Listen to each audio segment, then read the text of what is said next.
សូមថ្វាយបង្គំ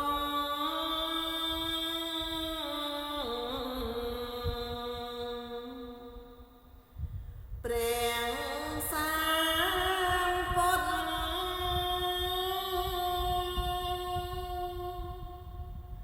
ប្រសើរបំផុត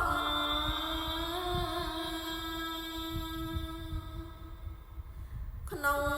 លោកកា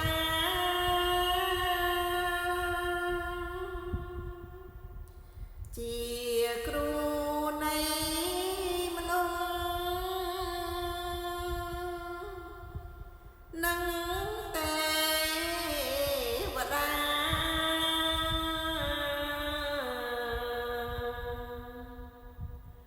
ទ្រង់ត្រាំ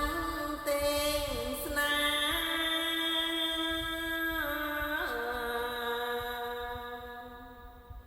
ប្រតើសត្វចង់អល់ឲ្យដើរ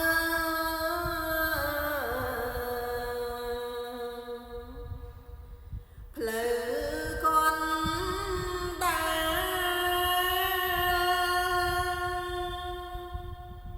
មាគីត្រកា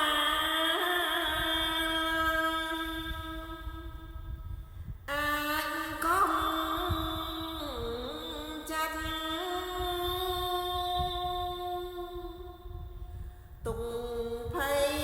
ចងរៃ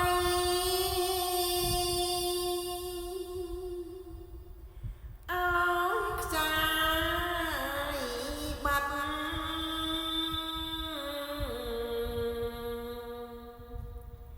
អាចកាត់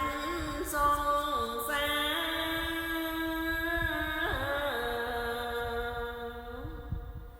រាំងទុកបានសាសនាព្រះអង្